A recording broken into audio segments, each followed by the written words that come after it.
Ladies and gentlemen, welcome to the Pipcast, your Pip-Boy supported podcast. Today's episode is brought to you by the Minutemen. Join the fight for freedom today. My name is Tony Moe, and I'm joined by my co-host, Kato Genesis. We are exactly, well, not exactly, but close to 1 week after the launch of Fallout 4. By the time you guys see this, it will be the day after, which is pretty exciting. Did have a few announcements that we wanted to make regarding the Pipcast. For once, I've actually remembered to do these at the beginning of the show. Number one, I know I've mentioned this in the past, but again, it was kind of towards the end. So for those of you guys who have missed out on that, we are looking for viewer topic submissions going into the future. It's not that we can't come up with enough topics. There's always more than enough, but it'd be cool to have topics that were submitted by you guys, of course, directly relating to Fallout, Fallout 4, the Fallout universe as a whole. I think that would be fantastic. So feel free, if you have any oozing ideas, to go ahead and submit them down in the comment section below. I'll be keeping track of them. You know, if we get a stockpile of them, that's fine too, and we'll kind of just select one every single week and go from there. Yeah. Also, on each and every episode of the Pipcast, we have featured artwork of some variety, whether it be fan art, official Bethesda art. Last week we did a screen capture that I took, and this week we're doing another screen capture that I took, because that's going to be the idea moving forward, is to actually allow you guys to go ahead and submit your own in-game photos from Fallout 4. It can be in any perspective you want, first person, third person, in VATS, using some sort of a freeform camera on a PC through mods. It doesn't matter. Just submit some of your most awesome in-game photographs from Fallout 4. Yeah, from Fallout 4. Yeah, Fallout 4. It's not at all. Can I add to that? From Fallout 4. If you are on PC and you want to know the console commands for going into free camera, it's hit the tilde key, type TFC, and that toggles your free camera, and then hit enter. And then if you want to remove the HUD, you type TM and then enter. And that toggles the HUD, so you can do TM to bring it back too. So, in case you want some HUD-free screenshots. Either way, if you're somebody who's just too lazy to do that, or you can't do that because you're on the console, that's okay. You know, we're not going to like knock your beautiful screenshot just because it has a HUD in it. That stuff never bothered me. It just makes it in-game. The place to submit them, though, you guys probably will want to know that. The best way to go ahead and actually submit your photo is to just go ahead and click the About link on my YouTube channel. We'll have it. I'll just put a link in the description. That'll take you right there. You can then send an email directly to me with the image, or you can just go ahead and you can hit me up over on Twitter, which is probably the easiest way, and just send me like an Imgur link or share me the picture of the file, however you find best for you, whatever works. Just get the photo to me in some way. And honestly, what would be cool is if you go ahead, quickly Photoshop or Microsoft Paint it, and just do a little autograph on the corner, kind of make it yours before you send it on over. And of course, let us know your name and everything and how you want to be represented. We'll make sure that your name is mentioned alongside of the photo that you submitted moving forward. So yeah, it'd be cool to do one of those every week that's from a fan. If we can't, you know, there's always other artwork out there, but that's basically the idea. So start submitting those photos. I know you guys probably already have taken like 1,000 of them. Fallout 4 is actually quite a beautiful game. I've taken a couple. Yeah, more than a couple. But it's been gear, not places. Every time I have like a really cool explosion, like the one that I have this week, which is you actually haven't seen it yet, Kato. It's actually when I was shooting a nuke at the Swan. That's all I'm gonna say. You'll have no idea what the Swan is unless you've actually fought the Swan. I did. And it was just absolutely blurry, glorious, just explosiveness. And I was like, this is awesome. So I went back into my Elgato, stopped it at just the right spot, screen capped it, and there we go. That's the one that you guys are seeing for this week. Oh yeah. But moving forward, let's talk about the news. There's actually a lot of news, and some of it's discussion-worthy news. But first and foremost, I do want to talk a little bit about the sales numbers that we saw for Fallout 4 on day one. It actually broke some records, not just for Bethesda, but also industry records as well. So 12 million copies sold on day one, equating to over $750 million in sales. Those are some serious numbers, especially for a game like Fallout 4 that isn't, you know, to me, gaming is very much mainstream, so I don't want to say it's not a mainstream game, but it's not your Call of Duty, it's not your Madden, it doesn't attract this insane audience from like every single walk of life. You know, it's Fallout. 12 million is just ridiculous, and I think those numbers are definitely well deserved.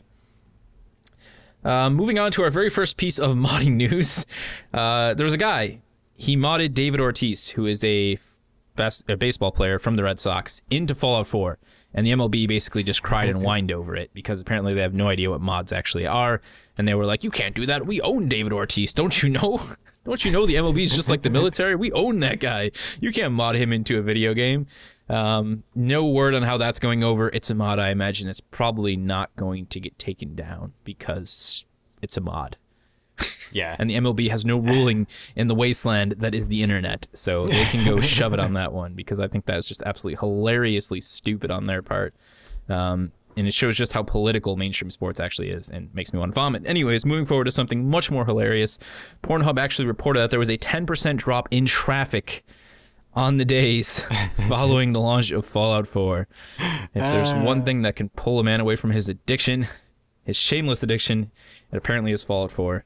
Another shameless addiction. Another shameless addiction. So that is just absolutely awesome. Love that. And honestly, as well, I have no problem with people who watch porn or people who play Fallout 4. So to each their own. This kind of directly ties in with the whole 12 million copies sold, and that is the user review score bombing. Now, honestly, I don't pay attention to aggregate sites or sites that really allow user scores. Because most of the reviews you see even on Steam are like people who don't even know how to construct a normal sentence, and somehow they are allowed to review scores because that's what user review scores are. Yeah. So if you go on Metacritic, a lot of other aggregate sites, you'll see that Fallout got this terrible review score. Now, this has happened in the past. It happened with Advanced Warfare. It's happened with lots of games that were actually exceptionally good because people just get together like this party of internet hooligans, and they go. I have an example too. It was Sky Shine's Bedlam, that got a lot of horrible reviews. I think it came out on as mixed after a while, but Sky Shine's Bedlam got so many bad reviews on Steam, and I was very disappointed because it's a great game. Yeah, it definitely doesn't a great indie deserve game. The reviews. I think a lot of that was people being disappointed because for some reason they all thought it was going to be like, easy mode, and then when it wasn't, when it was actually, like this hardcore roguelike like they advertised, that people were really disappointed. So yeah, honestly, and user reviews can vary from many different things, and for that it was the game was too hard. Yeah, that's the most that came out of the user reviews most of the time, which is a little I'd rather go for the official reviews or just do it myself. Yeah, there's a lot of other options. That's the most you can do. You gotta do it for yourself. Sadly, in the case of Fallout 4, it was literally just people who decided to bomb it. So I mean, like people giving it a 1. Like there's a difference between someone giving a game a bad score with a reason. Saying, okay, they thought it was too hard, they thought it was this, whatever. But literally, the scores on Metacritic are a lot of just 1s. Someone even said that they thought the game was good, but not as good as Fallout New Vegas, and so they gave it a 2 out of 10. No idea how that substantiates your thing. Honestly, those scores mean nothing, though. There are people who were like really worried, and they wanted a big discussion about it from me, and I was just kind of like, listen, I could really care less about user review scores on aggregate sites. It's like, to hell with them. To hell with Metacritic. Anybody who like thinks Metacritic is a substantial source for anything, in my opinion, is just like you're looking in the wrong place. Like the great thing about the world and about the amount of journalists that we have, people doing review scores, is that you can attach yourself to one or several personalities who you find you have a similar opinion with, because at the end of the day, a review is opinion. And then you stick with those people, you like them. That's why people have, sort of a fan feel for a lot of reviewers out there. Some people really like this guy. They really like that guy. And that's fine because they, they sort of align themselves with his thoughts and opinions. And what better way to get an accurate reading on something that you haven't played than to align, your views with someone who has similar views to yours. It just works that way. Yep. So once again, it just works. That's the best way to hear about reviews for Fallout rather than just looking at one giant pile of a mess. So there's our thoughts on user review score bombing. And honestly, it did nothing. 12 million copies sold on day one. Right. They really succeeded in that one. Best internet bombing act ever. Moving forward, a couple songs to announce. There's been a lot of Fallout 4 related goodness, right? I mean, Dan Bowl, of course, released his Fallout 4 rap, his special rap, not just shortly before the launch of Fallout 4, which was awesome. Yesterday, I don't know if you guys, probably many of you have no idea who Richie Branson is, but Richie Branson is an awesome nerdcore rapper. I strongly recommend you check out, especially if you love Gundam. He has an entire Gundam album, rap album. Like, yes, it's that good. Awesome. Him and Kadesh Flow, somebody who's good friends with, they made a track called Do or Die that is also a Fallout 4 rap. Super awesome. We'll have it linked down in the description below. Go check it out if you like it. Purchase it. It's on Bandcamp. Super cheap. There was also a song that Kato discovered like a while back. It's actually been out for a long time. It's called... Yeah, it's been out since July 4th. Yeah, so a ways. It's called Yesterday. It is a Fallout 4 song done by Ben with 2 N's on a channel called Play the Game. It has a music video and everything. It's like... Its beat has gone along with the sound of a Geiger counter. Yeah, and it's fantastic. It's just really good. Don't know why that hasn't done way better than 45,000 views. I don't know if people just don't like metal or rock, because there is some of that mixed in. That song deserves your respect either way. Go check it out. I think that you will enjoy it regardless of what music genre you listen to. Oh yeah, it's a pretty powerful song, I gotta say. Yeah, it's like you have like the ones that I did with Open Minded, and then you have something like this that feels so epic. Feels so official, like officially like made by like a musician. It's insane. Like the dude totally killed it. In the video itself is awesome. Definitely check it out. Last and most definitely not least, yeah, remember that Nuka-Cola made by Jones Soda that we talked about, the Nuka-Cola Quantum? Well, of course, there are already people trying to scalp it on eBay. I think it was something like, a couple dollars a bottle at Target when it came out. There are now people trying to sell it for upwards of $85 for a single bottle. Yeah, Kato and I were just talking about this before. This is funny because if you go and you just search Nuka-Cola on eBay, right? You get the $85 bottle of Nuka-Cola, someone being like, exclusive, sold out, perfect condition. I mean, it like sold out. They sold it like 2 weeks ago. How could it not be in perfect condition? What did you do to the bottle that is in anything less than perfect condition? Right? But if you scroll right above that, there are handmade Nuka-Cola prop packs that have Quantum Victory quarts and the original for like $40. If you really want some sort of a collector's item to put on your desk, go buy those. I'm sorry, but don't support scalpers when you can support someone who sat at home and took the time to painstakingly recreate a Nuka-Cola bottle that looks way cooler than the Jones Soda one, is actually the right shape and everything, at least if you go back to Fallout 3's bottles. And give them the money instead. Like, who cares if it's unofficial? The stuff that people make out in the world is often way more awesome than the mass-produced crap that is made by some company. So you don't support scalpers. By manufacturers and then taken by scalpers. It's kind of one of those vicious cycle type things. It's like they won't stop until we stop. Yeah, until we stop buying their stuff. That's the only reason they're allowed to exist. It's the reason the amiibo scalpers are probably making thousands of dollars a day off of friggin' amiibos. Something I would love to see would be somebody who just bought like a pallet of these Jones sodas and sold none of them. Like, that's a story I'd want to see. Just kept them just to keep them. Just have a picture of their office room or their extra room in their house. It's just got a crap ton of Jones soda in it, and it's just sitting there because they weren't able to sell it. The worst thing is there's a guy who is trying to sell the boxes that came in, like the crate, like the cardboard crate. Like, no joke, he's selling it for like $40, and he says 12 times rarer than the bottle. Well, probably because everybody threw that out. I can't believe that anyone would actually possibly buy that. Like, I pray that no fool stumbles upon that and sees it and thinks it's an actual case of the stuff and then pays for it. Ugh. Like, I don't even care if it was, only $20. It doesn't matter, because people do that, They sell, like, Xbox boxes and stuff like that, and they really try and screw people. So, you don't support scalpers. They should all be hung by their toes and eaten by rad roaches. Enough with the news. Let's go ahead and move forward with the discussion for today. Now, I want to make this very clear. The first part of this discussion, and probably many discussions moving forward, are going to be faction discussions, where we break down a different faction within the Fallout 4 world. We take a look at its lore, if they have any pre-Fallout 4 appearances, so on and so forth. And they will be filled with spoilers, because we have to eventually talk about some of the spoiler stuff. Today we're going to be talking about the Minutemen. So if you have not experienced the Minutemen yet, please, there will be an annotation on your screen right now. Click it. It will take you forward to the next part of the discussion, where you can miss all of the spoilerness and you will not have your day ruined by the Pipcast. We don't want that. But right now, starting from this very moment, did you leave yet? I hope you left. Okay, we're going to talk about the Minutemen and how they appear in Fallout 4. But if you know about them, stick around. That's the main thing. Yeah. If you like them, I mean, join us in this wonderful discussion of the Minutemen. So, brand new faction, as we talked about. They haven't existed in Fallout before. Obviously, directly tied to old world American history, being the Minutemen. I thought that was really awesome. I also Yeah. love the fact that their primary weapon is, you know, a laser musket. Yeah. Like, it was the single best thing ever created just for the purpose of the Minutemen. Yep. It's a shame that I don't have more skill with science for my energy weapons, because they just don't do that much damage for me. I saw one of them running around too, like when we were defending one of the settlements. I saw one of them running around with a fully automatic scattered laser musket, and I'm just like, that doesn't even make any sense. Yeah, it's cool. They get crazy. I have like a bunch of them modded out actually after we took the castle. And I'm like, I just stored them because I felt bad like getting rid of them. I'm like, I eventually want to use laser weapons. I just need to spec into science a little bit more. So I'm like, I'm going to keep these. I've got like, you know, a laser one. I've got like a 5 crank one and stuff. Like a 2 crank heavy. The attachments are insane for them. I thought they did a super cool job with that.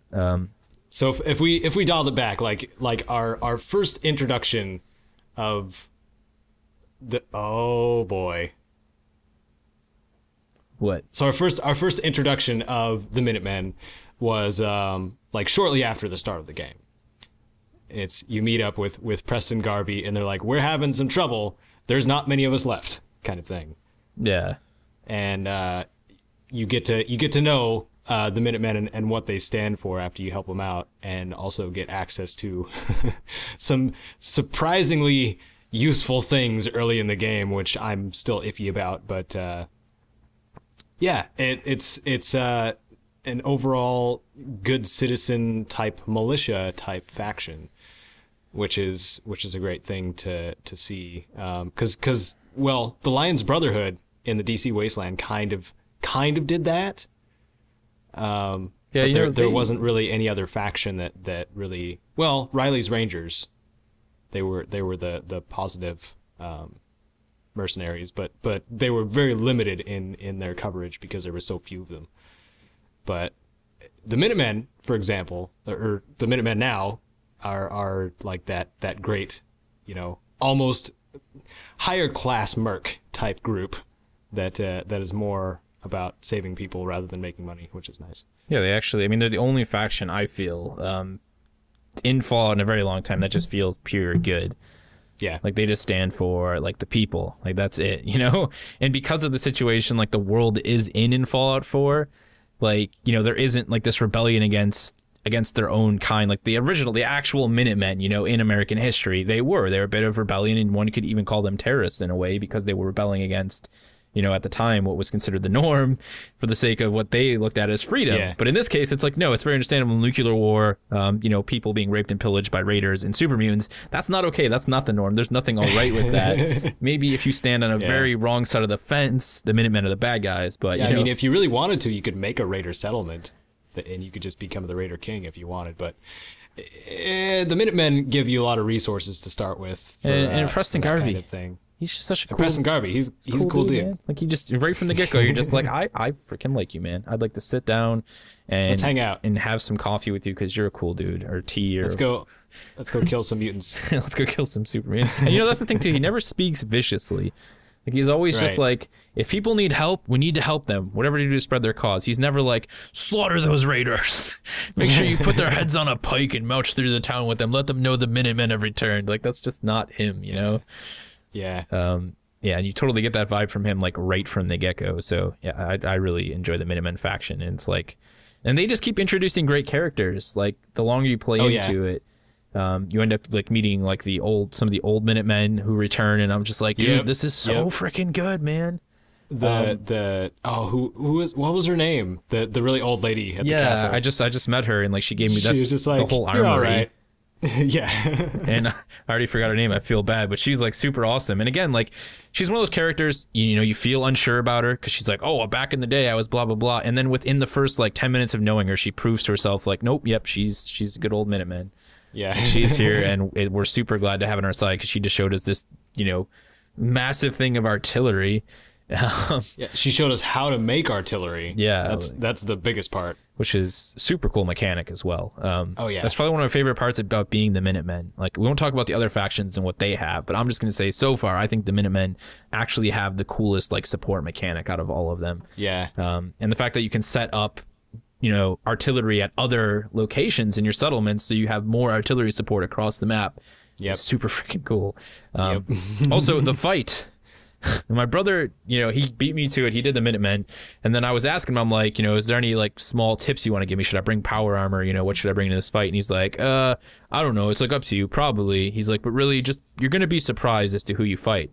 So I'm like, what could it be? You know, raiders, like super mutants? Nope. Bunch of Mirelurks. Yep. I'm just like, what the hell? And then that was actually a really fun fight because the queen, you know, with her acid, basically like one-shotting you. Oh man, You would just like not even They're realize so you were scary. in it, and then all of a sudden your health bar would just be like, and you're dead. Also, Mirelurk Queen, don't get in melee range. Yeah. Doesn't matter what you're using, she will wreck you. I was like concerned about that because like towards the end I was like, all right, I'm just gonna get really close to the shotgun and VATS and just critical hit her, and I'm like, I bet you she has some crazy melee attack. But luckily I killed her before I had to find out. I'm sure It has the grenade warning if you get close enough. It's ridiculous. Oh, she's gonna like self-detonate on you, I guess. It's more of just a like decapitation warning, but you know, they didn't have an icon specifically for that. Your head will be chopped off if you continue to stand any closer. You'll be maimed. That was a genuinely fun fight, and the eggs like made it a pretty big deal because I didn't like, you know, you realize like the more eggs you left over, you know, by the time you got to the queen, they would spawn. So it's like, you know, the faster you can clear out her too. Yeah, it was great fight. Pretty fun. Easily one of my, you know, favorite factions, I think, in Fallout history now. It'll be cool, you know, just to see where the rest of their story goes. I'm still continuing that. I'm totally into that. Yeah. I think a part of it too, like the being in the Minutemen, like, and how they directly tied that to the settlements is what makes me want to actually make sure my settlements are all well established. Yeah. Like, I know it's something that's going to take forever. There's no way to like go through all 15 of my settlements and like get them all up to shape because you'll never have enough resources. But I do it. Like, I look at the map and I say, okay, what should I do next? Like, I just did the drive-in. I did the Tabernet Farm or whatever. I've got like 5 of them that are actually like well defended and like, you know, they're doing all right. Yeah. I kind of just stuck to one settlement, the Red Rocket. Because it had all the workbenches there. Yeah, that's what I did initially, just with Sanctuary. It's like that place is all decked out, and that's where I have like my house. But I don't know, I got obsessed with expanding. Also realized that if you scrap the radiation barrels in the center of the drive-in, you can get rid of that radiation puddle. Oh, nice, nice. I'm like, I'm guessing you get nuclear material from that, huh? Yes, you do. I'm like, there's no way these are just gonna stay here. I'm like, how can they possibly live around this? And one guy's like standing in it talking to me. I'm like, get out of the radiation. And so I put on my rad suit and I like walked in there to see if there would be like a secret drain plug or something. And all of a sudden I'm like, wait, can I scrap this? Oh, I totally can.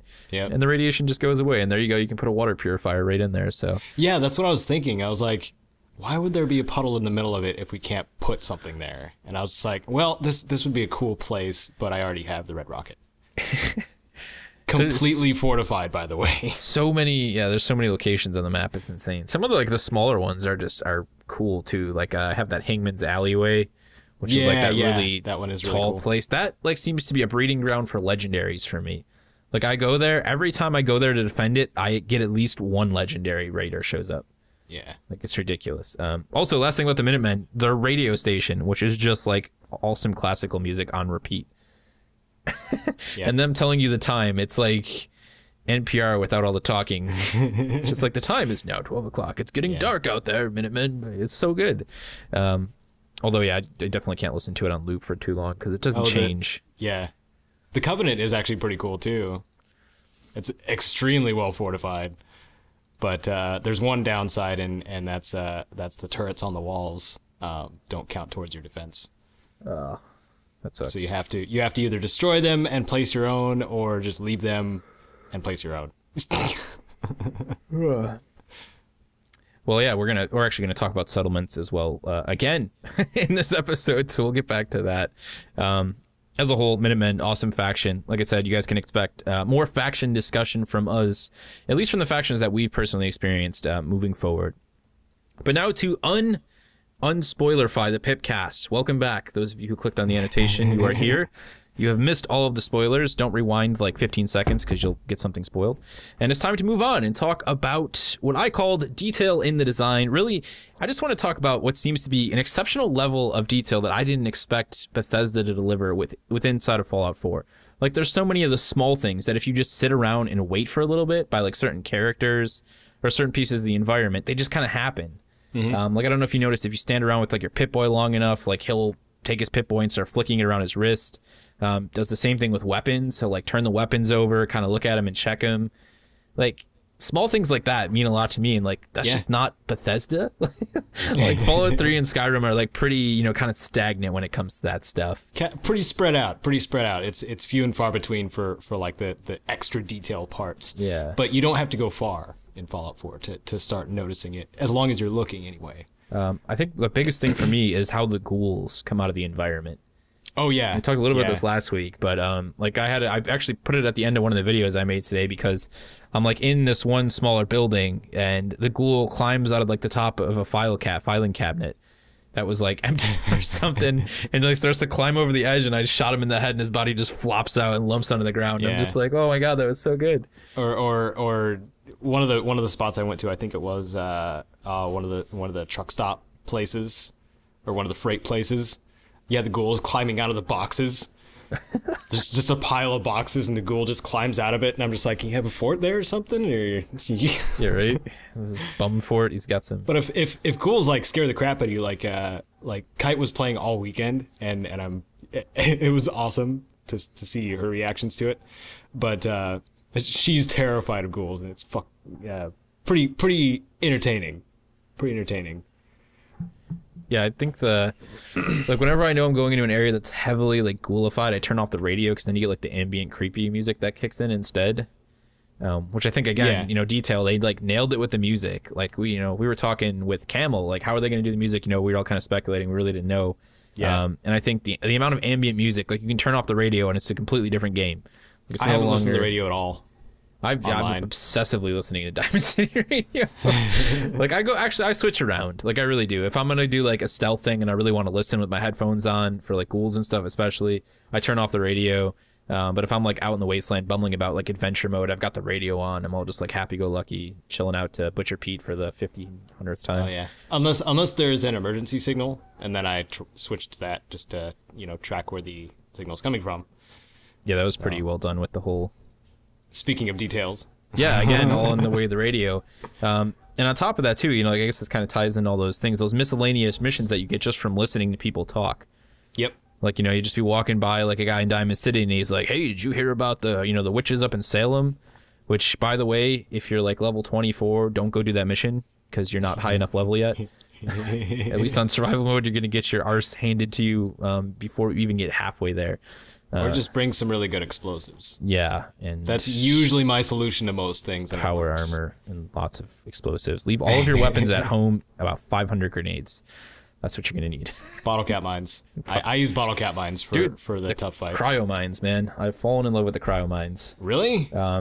They're like super cool. I don't know what I think it's the ability to freeze. Super cool. To freeze like fast moving targets is like really beneficial to my playstyle, especially with the shotguns. Shotguns seem to do insane damage to frozen enemies.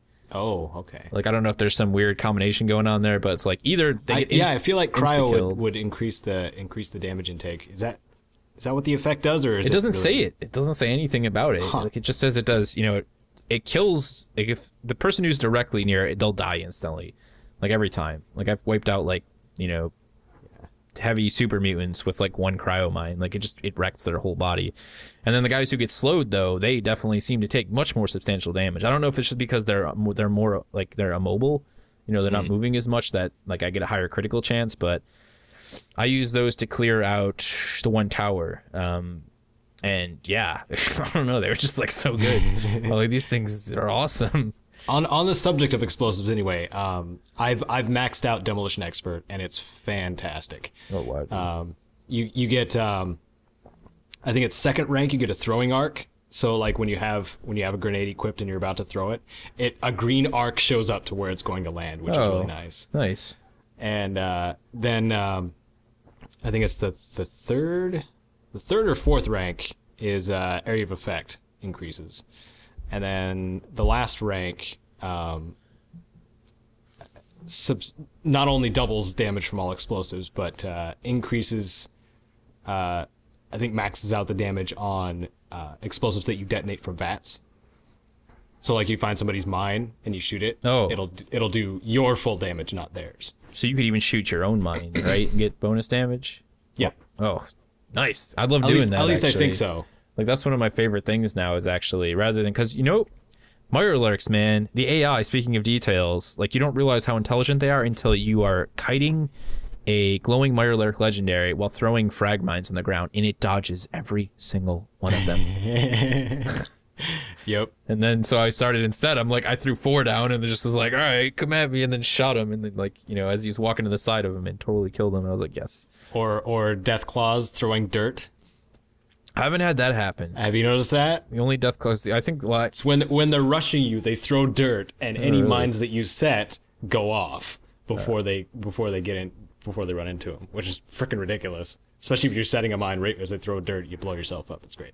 Yeah, it's actually been a while since I've ran into a Deathclaw now. The last one I ran into, I didn't end up fighting. I was just bumbling about, and I was fighting some gunners, like out in the wasteland. And I'm literally just engaging them. The Brotherhood is like flying up ahead, like shooting everything in the distance. I'm like, what the hell's going on over here? I'm like, why is like everyone here? Why does this seem like such a substantial fight? And next thing I know, like I just get that screen, and there was a Deathclaw in the area. I had no idea. He came up behind me and just ripped my head off. I was like, oh. Other than that one I killed in the basement, and then the one I killed at the beginning, are the only ones I've seen so far. So I've been lucky to avoid the claw of the death. Yeah. They will shred you, but you can get to a certain point too, to where you can just wear power armor most of the game. So, or most of the time played. Yeah, you know what it's like it's recommended. I was gonna say I can totally do that now, but I just don't enjoy wearing power armor all the time. Like it's become a thing where the only time I'll get in my power armor is if I know I'm using a Fat Man or a Gatling gun. It's just like it's totally just a role playing thing with me because I feel utterly ridiculous in power armor with a tiny little rifle. Yeah. Like running around with my 45 caliber combat rifle in the power armor. I'm just like, oh my god, I'm gonna break this thing in half. Like it just seems it's too weird for me. I can't do it, no matter how cool the power armor is. Yeah. There was another detail in the design I wanted to mention because I've been enjoying the company of a few companions, and how best to describe the companions. It's they still have trouble once in a while, like stepping in front of you when you're clearly firing, kind of thing, and like that's one of the things that is hard to avoid in an open world scenario, kind of like that. But some of the things I do like is they talk during the fights, and even while you're looting and stuff like that. Like all the stuff they talk about during the game makes them seem more alive. But specifically when they're talking during combat, they will let you know like what type of enemy it is. Sometimes they'll say, "Oh, I'm running out of ammo," or "Oh, I'm about to go down," kind of thing, or that kind of stuff. It's really pretty cool how responsive they are to the environment, as well as dialogue situations and stuff like that. Yeah, I was gonna say I like the stuff when you're actually doing like the little story bits where they kind of like sometimes they'll make you second guess, or they'll even help like back up your thoughts on like a certain faction or situation. Yeah. I've had that happen a lot with the one faction I'm in with the one companion right now. That's kind of why I stopped doing missions for them, because I'm like, oh, I see. I felt like they were that way, but you've kind of just confirmed that. Yeah. And that definitely, like you said, brings the companion. I think the companions and the way they're handled in this game are just the best I've ever seen. And and specifically, I wanted to mention that if you get to idolized status with a particular companion, they give you a perk, and they don't have to be in your party for it to work. So, and these perks are fantastic. I've gotten one in particular called Kill Shot from one of them, and it increases VATS accuracy to the head by 20%. Can't go wrong with that. That's a lot. I'd say that's like, because I would say most headshot accuracy for VATS, like on standard weapons, is probably like 50 if you're lucky, so that's going to be like probably, that's going to kick it up a lot. Yeah. It's pretty substantial.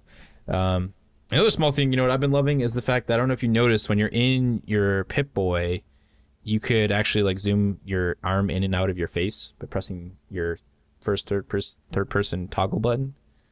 I did it on accident, like probably when I first started playing the game. I'm like, why is my Pip-Boy so zoomed in?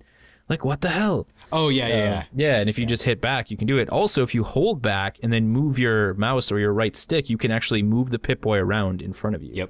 Yep. So awesome. So detail. Yeah, there's a lot more of it in the game for sure that we haven't covered, but that, we'll move on from that because we could go on for days about it. Let's talk about some of our favorite weapons so far in the game. This is actually going to be perfect because mine are all going to be firearms and Kato's are most likely all going to be melee weapons. Oh, yes. So I'll let you start with the melee weapons. Oh, boy. Okay. So I got to bring up my file here. The one I've been using the most is my VATS Enhanced Super Sledge. And the Super Sledge has been heavily changed in looks. But the VATS Enhanced Super Sledge, it's a legendary that I got, and it requires 40% less action points to use in VATS. And for melee characters, I highly recommend using VATS for a lot of things. Not just because there's perks that tie into it, but because it makes managing and, well, getting crits too a lot easier. So that's one of them, the VATS Enhanced Super Sledge. And since I have melee maxed out at this point, I can hit multiple targets if they're in front of me. with this Super Sledge that has a chance to stun enemies also. That's pretty awesome. Ridiculously low cost. I don't want to spoil anything, so I was gonna say, if you just want to do one, we'll just do one each because we'll save them. We'll tease you guys. There'll be more weapons in the future. I had a couple too. It's like I'm just gonna have to pick one. Yeah, you're gonna have to pick a legendary though, not a unique. Almost all mine are legendaries now. Actually, okay. I think the only uniques I have are melee ones, and I'm like, I don't need any. So this is gonna be a hard choice, man. It's like, I'll go with my goop gun. So I called it the goop gun because it's a 10mm pistol that's now maxed out. I actually just focused on it in a video, what was it, Monday. That's right. Today, Monday, Wednesday, 2 days before you guys actually see this. That's probably my favorite one though, because it's like it's 10, does 10 energy damage, and then it has a chance to turn people into goo. Oh, nice. I got one like that. Yeah, like it's so cool, and like I have it, like the pistol itself is maxed out, so it has this ridiculous rate of fire, like full capacity magazine, so 24 rounds, and it's like even super mutants, like it's one of the best pistols I have outside of VATS, I would say. Like it's good in VATS for low health enemies, but like the super mutants, you just walk up to them and just mash the right trigger until their face pops off or they turn into goo. So that's why I called it the goop gun. And that's probably my favorite, just because I've had it since the first like 4 hours of the game. Yeah. Because the first legendary I killed was a rad roach just like 10 feet away from Sanctuary. And it dropped that thing, and I'm just like, oh, I just spent all of these parts making this other 10mm pistol, and I just swapped all the parts. And here you got a better one. Goop gun all day, man. Did you rename it that? What's up? Did you rename it that? Yeah, I renamed it that. It was like energy 10mm something boring, and I'm like, nope, it's the goop gun. Yeah, the VATS Enhanced one I renamed to what is it? Kato's Bug Squasher. Kato's Bug Squasher. That's like the naming thing is like the funnest thing for me so far. Like I picked up a laser rifle that had a sniper rifle barrel on it already. So rather than using the one I got from the one mission, I like started spending points on that thing, and I called it Laser Licked. I'm like, yep. So people will say when they're killed by it. That's what the raiders will say to their friends when they run away. Johnny got laser licked. Damn it. So if you guys want to share any of your favorite legendary weapons with us down in the comment section below, make sure they're not uniques. So, they'll be kind of more rare, I guess you could say, the legendary weapons. There's like so many different variations and chances they have. I think I've gotten like 40 10mm pistols with a million different perks bonuses to drop. So share some of your favorites, preferably we should probably discuss the differences too. Oh, between the unique and legendary. So yeah, unique is something that can be obtained by everyone from the same target/location. Yeah, it's a one of a kind that is found in a specific location or from a specific quest. Yeah. Whereas legendaries are randomized and come off of legendary creatures, which are also technically random. Yeah, they just spawn whenever they damn well please. Or certain boss creatures too that are considered legendary. So So that'll be the difference. So share yours down in the comment section below. We definitely want to hear which one you guys have been favoriting. I imagine you probably have had a handful, so go ahead and pick one and share it with everyone down there. Yeah. Let's get back to talking about settlements for a little bit, because I kind of wanted to do our kind of final thoughts on the settlement system. I think I've pretty much tapped into everything except for the ability to actually trade back and forth between the two. I haven't gotten that either. Yeah, but it's like otherwise the basis of settlements is there. I think the biggest thing for me right now is when they talked about them being attacked by raiders, I was like slightly concerned that it was going to be something that happened too frequently, but now I actually feel like it's something that doesn't happen frequently enough. Yeah. But I think, they just wanted to make sure the player never felt like it was becoming a chore. So I think they've done all right with that. Like I've only had like 3 attacks, and I know last week when we talked about this, I said I had 1 attack. I've had 2 more, and that's it. I think it's determined by surrounding areas too, and if they have respawned. If they have respawn raiders in them, I guess that would make sense. Because Sanctuary is like in a location where there's not much bad stuff around it. Yeah, like it's my best defended one. I get something at Red Rocket like every hour or so, or less than that. I go back to Red Rocket, and odds are there's probably somebody attacking. Like that's how frequent it is for me. Oh, really? Yeah. Yeah, Sanctuary never gets touched. The last attack I had was Hangman's Alley. Yeah. And it wasn't even a place that I had set up. I didn't even know people went there. Like I never put an actual signal there, and I show up there and there's like 9 people. I'm like, 9 people can't live here. This is a tiny alleyway. Like, get out of here. You people are crazy. So I got like all these sleeping bags like on top of one another. Threw like a turret in the one corner and was like, all right, you guys are screwed. It's up to you. I don't know why you came here. It's not my fault. I didn't put the beacon up. It's pretty great. I think the biggest thing, it's like if I was playing on PC, I would probably be running the mod. There's a guy who made a mod so you have like infinite number of, a stupid high amount of the building resources. Yeah. So like copper and stuff like that. I'd probably run that, to be honest. I don't know. Maybe I wouldn't, because I'd feel like I'm cheating, and I kind of like the natural progression that the game has. Like as I get materials, I go back, I do a little bit here, I go do a little bit there. It's working up to it. It's a lot of fun. And I haven't had a problem because I've been playing the crap out of it. I haven't had a problem for resources at all. The most problems I've had, or limitations I've had, not just because I pick up everything, but I've had lack of perks or lack of attributes to get said perks, like local leader. Like if you don't have 6 charisma? 6 charisma for it, yeah. Yeah. Like that there's a downside. Yeah, I guess to being so, good with crafting, but not good with anything else socially.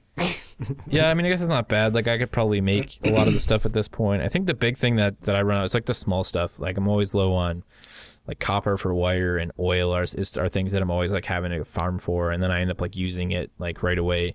Yeah, I'm just in like a transitional period where there's like so much stuff I'm like upgrading, so I'm spending points on it. So it's not bad. But overall, I'm pretty stoked about the whole settlements thing. I think they nailed it. There was some like people who were starting to launch like their late reviews on the game. And I do want to comment on this because there was people saying that they thought that Bethesda didn't give a substantial enough tutorial or introduction to the settlements. This is always one of those things that's hard for me because like I have friends who I can talk to who would probably be on that guy's side. But it's like, for me, it was like, I thought it was the perfect, like they just kind of blended, everything with the Minutemen in their first introduction going to Sanctuary into the idea of settlements. Like it just felt natural to discover that for me. And I think the decision by Bethesda to be like, hey, they're just gonna have to figure that out. Like it's kind of like Minecraft. Like back in the early days of Minecraft, there weren't any, like wikis. You had to figure out how to make a door and how to make a house, and that was fun. There was something satisfying to that. And I feel the same way. So it's like I have to disagree with anybody who was like, it's we're at a loss. Why did Bethesda do? And I think for Bethesda, and Cliff Bleszinski's been well known, the guy who's behind Boss Key, did Gears of War, Unreal Tournament, Jazz Jackrabbit. He's been known for saying, we're not going to waste our time making guides because we know the community will do it for us and they'll do it better than us. Yep. So it's like if you are one of those people having trouble, it's like there's settlement guides everywhere. Like I, made a bunch on all of the ones that I thought people would have trouble with, like traps and the wiring, because I understand that stuff was initially a bit confusing, but it was like fun to figure it out for me. So I was more than happy to be like, hey, this is how you do it, to everyone else who didn't want to. But I thought, the presentation of the settlements was just as good as it could have been. Yeah, I noted this last podcast, I think too, but the resources that you use in a settlement are limited to that settlement, and are all on attached to each of the workbenches. So if you need resources specifically, for another settlement that you're at, you have to go back to your previous settlement and get all those resources. Yeah, until you and go to the next one. Get the Born Leader perk that we were talking about, because when you run transportation back and forth between your settlements, your supplies are shared. Turns out. Oh. Thank you to that makes a lot of sense. Hooded Dude, I believe it was. Hooded Dude mentioned that last time. So Hooded Dude's been pretty cool. I've seen him in the comments, and I've traded information with him, which is, again, that's awesome. Great thing about Fallout, man. Like, you told me how to do this, I told you how to do that. Like, freaking Fallout, man. Yep. So yeah, I've enjoyed the settlements. I think, and as a whole, we give it a thumbs up. I think it's it's like, this huge step forward from what they did with Hearthfire. Like, I never thought that Hearthfire for Skyrim could have ever turned into like something more for them. It's cool to see that they took that and they were like, what else can we do with this system? And rather than going into that insane level of detail that Hearthfire had, like, hey, go make ingots and make your own locks for your doors, which I thought was a bit overkill. Now it's just make a door. Yeah, they took it in a different direction. I think one that worked out far better. So moving forward, last, and I guess this has been a pretty controversial thing I've been seeing. A lot of people who haven't been enjoying Fallout 4, which I'm sorry. Like, that sucks you can't get into it. I know Fallout 4 isn't perfect. And I will admit that there are certain areas where I do think they sort of took a step back. Like, for example, the use of the special stats inside of conversation seems to have all been thrown out the window, which is kind of upsetting. But a lot of people have been making comparisons to Fallout New Vegas and Fallout 4. A lot of people, feel that Fallout New Vegas is a substantially better game than Fallout 4. Yeah. So kind of just wanted to hear everybody's thoughts on the whole situation. I imagine most of you guys who are watching this are probably absolutely in love with Fallout 4, so you're going to be like, no. I would say that I'm also on the side of that. As much as I enjoy New Vegas, I think people, when they look at New Vegas, number one, they recognize Obsidian, who is like, they're a legend for RPG games. Yeah. And they killed it with Pillars of Eternity this year. There's no doubt about that. But they also build games around a very specific niche, I think, of RPG fans that really enjoy like an overwhelming amount of choice when it comes to how they execute and play through their story. And New Vegas did that really well. Like, no doubt it was cool to have like 20 different endings to New Vegas. At the same time, for me, it was like, I'm never going to go back and replay through all those endings because I didn't make saves accordingly to that. Right. So like, it didn't make a difference to me, but it was cool to know that I could have got a different ending from someone else. So I know people are upset about like having a lot of those elements being stripped away, but I think it's insane that people would actually say that like Fallout 4 is like a huge step back from New Vegas. Like, that's where I completely disagree. I think Fallout and Skyrim are at their core sandbox games that have actually always had really good to decent, decent to good story components. Like, just what game like handles like an open world as well as a Bethesda game? Like, no one does. So I don't entirely agree with that. I think that, New Vegas was a step ahead of Fallout 3 without a doubt. We won't deny that. I love New Vegas, but I think Fallout 4 is a step above that. Are there elements from New Vegas that I wish existed in Fallout 4? Yeah, but I'm not going to like, say that New Vegas is like the king and Fallout 4 is absolutely crap and it's disappointing, because I've played 50 hours of the game now. So that's obviously not the case for me. But definitely would like to hear what you guys think about the whole situation. I mean, how do you feel, Kato? Like, is there anything you miss from New Vegas that you would have actually liked to see in Fallout 4? I think the biggest one for me, like I said, is the way that conversation was handled this time around. They tried to make it seem like you have more choices, but I think they actually limited your choices. They just opened up the way the dialogue works. Like, now you can't intimidate through strength. You can't use perception to call out a liar. A lot of people have been talking about this. I know Maddie was talking about this. And I miss those options. Like, I hate how it's all just based on charisma. This discussion topic in particular is in the danger zone for me on what I talk about most of the time. I think that there's a very different vision between Bethesda and Obsidian on how an open world game should be designed. Not just that, but time. Time was a big factor too. So thinking about how much was crammed into Fallout New Vegas and how much was cut out of Fallout New Vegas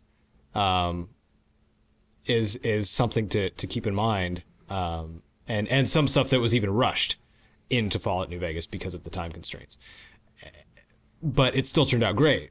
But at the same time, when we were talking about detail and design, Fallout 4 has an excessive amount of detail when it comes to just about every aspect, more so than what Fallout New Vegas had.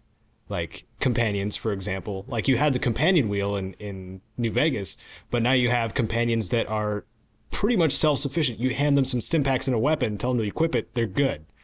Like that's it. But yeah, and well, the dialogue, I don't.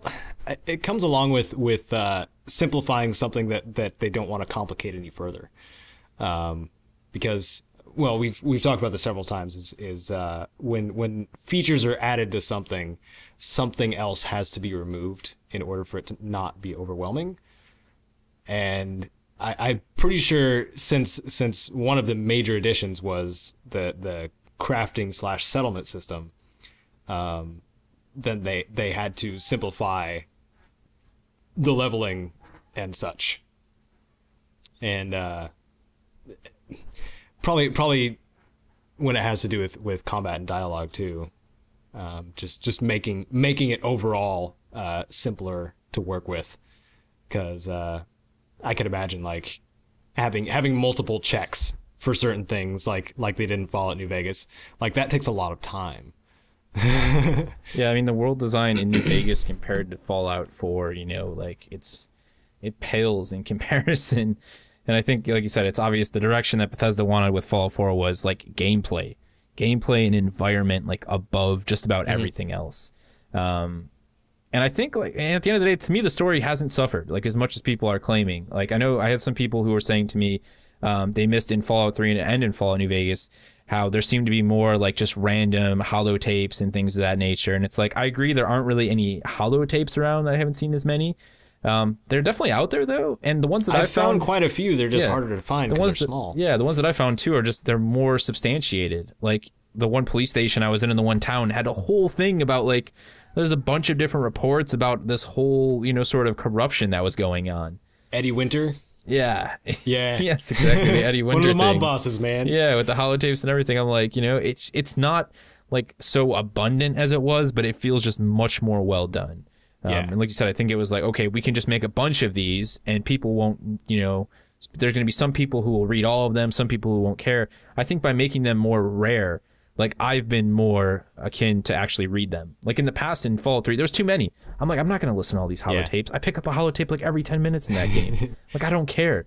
But when I walk into a building, like find some loot and then I find like a computer, I'm like, oh, like the comic store. When you guys get to Hubris Comics in Fallout 4, you'll understand what I'm saying. There's so much good stuff there. Not to mention missions built directly into that. And I think that's a big part of it is some of the stuff in Fallout 3 that would have just been like a holotape, they turned into, miscellaneous and side quests. Yeah. And that's just straight up important places. Or like you walk into a place and there's no immediate mission tied to it, but there's special dialogue between some of the NPCs, some of the enemies there even. Yeah. That they mention something that leads you to a terminal or to a holotape or a note or something like that, and then they're just like, oh, there's a secret treasure here or something to that effect, and you're just like, wow, that's cool. Yeah, I would say I found in the little Let's Play series I went to get a bunch of drugs just based on a note I found on a dead junkie. Yep. It is just like stuff like that. And if you guys, honestly, if you want a prime example of it, if you're wandering the wasteland, you haven't found any of that, all I'm going to say is there's a building across from the CIT building when you find it called Polymer Tech Labs. Go there, walk inside, have fun. It's really fun. That's it. It's really one of the coolest things like that I've stumbled upon in Fallout 4 so far. I like did it this morning and I was just like, dude, this is so cool. Like, this is the kind of thing I actually want to put on the channel and spoil just because I want people to see it who don't play Fallout. So just do yourself a favor and go check it out yourself because it's wicked cool. That's all I'm going to say. So I think it's like, like you said, I think Obsidian makes, wonderful games. They have a very big design. And when you look at New Vegas as well, it was like they were very much, working on, like there wasn't a lot of evolution in the actual core design of New Vegas. It was the same engine, the same sort of gameplay. They threw in like the Iron Sight mechanics, but I mean, you look at the growth now that Fallout 4 has had between 3 and 4, you know, visuals, you know. I think one of the main complaints too was the lack of ammo construction in Fallout 4, but again, like, we haven't experienced DLCs because there was a lot of stuff added with DLCs in most Bethesda games. So I feel like ammo will probably come later. I just don't miss that, honestly, to be honest. But it did complicate things. It's one of those things that they were like, yeah, it's probably going to complicate it even further. To me, it just seemed like more of a hassle, like the ammunition types in New Vegas. Like, I played probably close to 500 hours of New Vegas and barely touched that system because I just found it to be an extra bit of nonsense. Yeah, if you took the time, it was nice. Like, if you liked, you know, taking out Deathclaws with armor-piercing rounds or Full Metal Jacket rounds instead of, you know, standard or hollow points, you know, that was an option there, but you could also just buy it, which was cool. But it was an overcomplicated system. Yeah, like, I don't. So you have to ask again. We talked about this in the past too with game development. They have to sit there and they say, okay, how much enjoyment is someone going to get from this system? And how many people are actually going to get enjoyment from this system? Let's, you know, where do we put it in the order of things that are actually important? And I imagine that system probably got pushed back beyond the modding system, which I'd much rather have. Yep. Like being able to build in specific weapon parts and customized weapons for individual situations, which the more I've been messing with it, the more substantial you realize those stat changes are when you put a different barrel on your weapon. Like, that's way cooler to me. That's way more worth it than the choice between hollow points and, you know, armor piercing for a sniper rifle or something like that. And some of the guns in Fallout 4 don't even need conventional bullets. So you're just like, I don't know, railway rifle. There you go. Yeah, which is super cool this time around. Oh crap, that's unique. Never mind. Forget what I said. But it is a cool gun. Yeah, I think everybody knew the railway rifle was going to be there. The freaking spikes are everywhere. Right. Before you even find the railway rifle, you can have like 600 railway spikes, like, all piled on top of you. And you know what they did too? They let you change the chamber of your weapon instead. Yep. Which I love that, because what I do on the sniper rifle, I have a choice between 308 and 50 cal. So I run like 50 cal. When I run out, I just put back the 308 receiver. Yeah, that's what okay, so that's what they did instead. You just switch out the receiver from like, it's like, understandably, 5.56 to 308. Yeah, you can have like lower caliber in some of the weapons if you want to burn through it. You can make like a 38 combat rifle. The only thing that I wish they would do, and maybe this is something they would change in the future, is that I do feel if you have like a sight or, you know, like certain weapons, I feel should be able to swap out certain attachments on the fly rather than at a workbench. Yeah, that would be pretty cool. Like, to me, it makes sense if a suppressor could be taken on and off, you know, because at least, you know, it just, you can make that work. Like, you know, in real life, they screw on, they screw off. Same thing with like changing like, you know, your actual, your receiver. Like, in real life, weapons can be broken down and the receiver can be swapped out in the field. Like, why not make that work in the game? Even if it's something that takes a little bit of time, like you pass time as it happens, I'd be okay with that. Like, I thought about it today when I had the suppressor on my 10mm pistol, and I'm like, I'd really like to have my compensator on this right now, but I'm not going to fast travel all the way back. Hey, modders, why don't you make a workbench that you can just, you know, it's like a backpack and you just roll it out on the ground. Yeah. Or just do an additional like aid item or something like that that'll just allow you to break down stuff. That's what I'm waiting for, though. Actually, I think like when I grab Fallout on PC, it's going to be the day I buy it is the day that someone creates like, you know, a camping type mod like Skyrim had, where I can just like ignore the story and just be like that lone wastelander who is completely on my own out in the wasteland, camping from a tent. You know, shotgun over my stomach at night to hope you know, Mirelurks or something doesn't attack me. Like, I'll be all over it then. So I hope people throw stuff like that in there. Awesome. But really, at the end of the day, we're not trying to like knock down Fallout New Vegas or Fallout 4. I just think that Fallout 4 was, you know, it was a step in the right direction. I thoroughly enjoy it. It sucks people who can't get into it. You know, I mean, that's just. It's each to their own. You know, some people just can't dive into a game. They can't get sucked into it. Some people can. Here's the usual answer I give for these dangerous questions, because Fallout New Vegas versus Fallout 3 is a major one. My answer is usually Fallout 2, because the people that have played it will agree. The people that haven't played it don't know. So it's both avoiding the question and being clever at the same time. because And going there's back really to- no necessity to argue about which Fallout is better. It's all Fallout. It's all the same universe. It's all something we enjoy. So why not just enjoy it? Yeah. There you go. I enjoy it. Enjoy it. That's for sure. I think it's, yeah. I mean, it's, you know, it's the idea that people, if they don't like something, they're very, you know, some people are very strongly opinionated. They'll push it upon others, and then those people get offended. It's kind of just like, you know, if someone doesn't like it, just let them sit in their dark corner and say they don't like it. If you like it, then you like it, and it's the cat's pajamas. There you go. Yeah. That's a terrible saying as well. I have no idea what that's about. But anyways. The bee's knees? Yeah, the bee's knees, all those things are just god-awful. Jesus, man. The bee's knees were probably the weakest knees in the West, so I don't know why you'd want to say anything about the bee's knees. And putting pajamas on a cat would be instant death. So that's what those sayings get you. Let's talk about what's the buzz.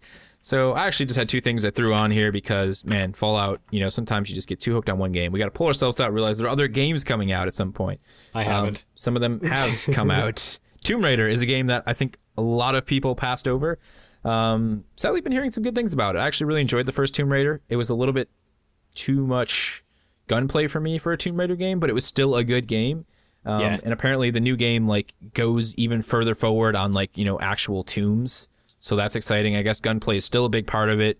I just, you know, I wish they would like try and make a Tomb Raider game that doesn't function that way. But, you know, at the same way, Tomb Raider has very much been an action-orientated franchise for a very long time. Mm-hmm. The films have been based around that, so I'm okay with that. So if you've played it, yeah, let us know. I've been hearing lots of good stuff about it. It's one that I'm looking forward to checking out, like, you know, probably Steam sale. But honestly, what's bigger than that for me is anything regarding the next Mass Effect game. And if you guys haven't seen it on N7 Day, of course, the celebration of the birth of the Mass Effect franchise, there was a Mass Effect Andromeda trailer, which actually had Shepard's voice in it, kind of casting you, this new explorer, out into the world. You know, and it kind of makes sense after the events of Mass Effect 3. Like we said, you go back, and, you know, space travel has to be discovered again. You are that person, and we know that Andromeda is supposed to be sort of an open world game. I cannot wait, man. If you guys want to know what probably is going to be the next big open world game that I cover on this channel, it's going to be Mass Effect, because that I just hope it's awesome. I hope. Oh, something I wanted to mention too. So, the voice of Garrus is pretty recognizable, right? Yeah. A lot of the settlers in my settlement have the voice of Garrus. That's funny. Fun fact: same voice actor. I was gonna say he does a lot of stuff. Like, Yeah. he's just like, you know, Nolan North was, like every character ever, you know, in the background in the games that you didn't realize, and then one day they start playing substantial characters, and you're like, holy crap, that's Garrus, and he's done all these other people. Yeah, part of me hopes that it's a decent, like, important NPC as his voice, and I'll just be like, Garrus, what's up? Right? If I had to pick a character that was somehow preserved and cryogenically brought forward into Andromeda, it would be Garrus, because That's right. when he showed up in Mass Effect 2, man, oh my god, I lost it. I'm just like, Garrus! Oh my god! It's so good. So you're this guy that we were okay. That makes sense. Yeah, right. It's like, it's funny too, because for some reason, it's like, I don't know. I think it was because the amount of time between Mass Effect 1 and 2 that I just had no sneaking suspicion that it was him until I was like the seconds before it. Yeah. And then I'm like, holy crap, it's Garrus. Like, oh, I got this is the best surprise ever. So See, I kind of lucked out and didn't get on the Mass Effect train before all of them were out. So I got to play them all in sequence, and oh man, that was so good. oh, those are good games. Yeah. Damn it. I want to go play Mass Effect 3 again. They're just so good. It's like, you know, there's examples of those games that, like, without being entirely open world, like, they still, like, offered so much to do. Yeah. Like, you could still go and explore and, like, do all these side missions well after you beat the main story in Mass Effect 3 and in Mass Effect 2, and that was, like, fantastic. I still have frustrations with EA and the fact that you can't get, like, a Game of the Year or, you know, specific DLCs with, you know, particular advantages. Yeah, it doesn't. You know, on PC, it's very frustrating. That's one of those games. Like, they stop remaking all of this crap no one cares about. Like, if you want to do a reboot, an HD reboot for us, Mass Effect trilogy, like all of No them kidding. right now, updated graphics, you know, fix the first game's god awful frame rate at times, on console especially, and just, you know, launch them on Xbox One, PS4, and PC, and I will pay good money for that, and I will play them all in one night. Yeah. Is there a Mass Effect 3 Game of the Year edition? Because I bought the trilogy. I think there was probably a mistake on my part. I don't know. Let's see. Mass Effect 3. I thought there was. It was called like the something or other edition. Nope. Apparently there never was. So. And that's a bummer because people would have bought it. Get on that, EA. Yeah, right. They did like people the will still original buy stuff. it. Yeah, that's one of those franchises. I'm glad. It's one of those franchises I'm glad is taking like a big break. I just like I really like fingers crossed BioWare because honestly, Inquisition just did not do it for me. Like Dragon Age Inquisition to me was such a disappointment because they spent so much time in the game being like, how can we make the game open world and then how can we ruin all of the fun the player has by making them do MMO fetch quests? Like that was the whole opening area, and I think even the people who enjoyed the game, understood that that's exactly how they did it, and like that would kill Mass Effect to me. Yeah. Like for me personally, that would be the death of it because that's not at all what that franchise was about. So it's like. I just know that in going open world, they have to preserve what made Mass Effect Mass Effect. Honestly, if it means that that open world is too difficult, don't do open world. Just give me another Mass Effect 3, paced game. I'm okay. Yeah. Half of it, if not over half of it for me, was the snappy and amazing dialogue and conversations you had with the different races. Yeah, it's probably one of the only games. And your crew, like it was fantastic. Yeah, where it's thoroughly enjoyable to converse with people. Like you look forward to going to the deck, the engineering section in the ship to have a talk with Garrus. Yeah. Not to mention all the relationship stuff, which was always pretty awesome and actually kind of emotionally involving as well. Yeah. Because BioWare. Yep. So yeah. Garrus has to make those calibrations though. My brother actually did a playthrough as a gay man. He's completely straight away, but he's like, dude, this is so cool. The fact that I can do this, and I think he played the fiddle man, because he did Garrus, and he also did the one like military dude who does like the weapon, the armory, in Mass Effect 3. Oh yeah, I always forget his name. Cortez. Yeah. So he did both of them. And it was just like, yeah, Mass Effect, awesome. So super excited for the future of Andromeda. Luckily, we have Fallout 4 to hold us over for 2, 3, 5 years, however long it takes for Andromeda. I'm sure the game could last that long. Especially easily because we don't have the full modding tools yet, and like, DLC. We're gonna have DLC. I'm really looking forward to seeing what they're doing because that's one of the things too. Bethesda has always done DLC that isn't just like here's more story. They're like, how can we implement like a new mechanic into the game? Hearthfire. Yeah. So that's gonna be exciting. I'm looking forward to it. Yeah, Hearthfire was house building. Dawnguard was vampire lord type stuff. And then Dragonborn was riding frickin' dragons. Yeah, right. When you have an RPG, it's like it gives you the opportunity to be like, okay, let's add new perks, let's add new systems. Yeah. Oh yeah, and also legendary mode. In Dragonborn. That's right, legendary mode.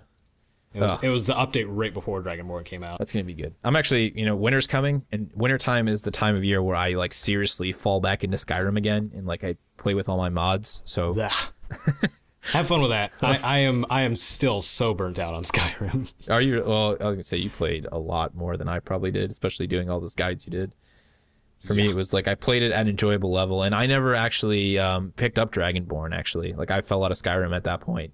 Oh, really? And was just like, I'm like, I'm done with it for now. Like I played too much Skyrim, so it's like I'm actually excited to this winter. I think I'm gonna sit down.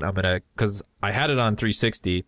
So I have it on PC now, but I didn't buy like the Game of the Year edition on PC. So I'm gonna grab all the expansions, mod that crap up, and then just go to town and have fun for probably a week or so or whatever.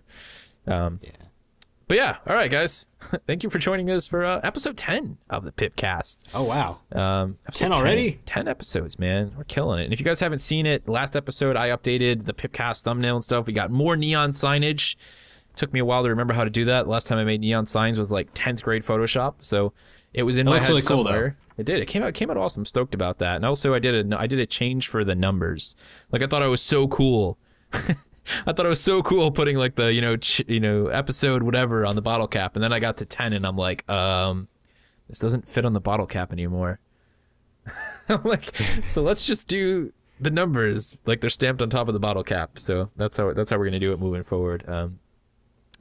Once again, those announcements, guys, if you don't remember, we'd love to hear some viewer topic submissions from you dudes, as well as any in-game Fallout 4 photos you'd like to send our way to be featured in any upcoming episodes of the Pipcast. Yeah, that's it, guys. We're moving forward. We're going to go probably both play Fallout 4.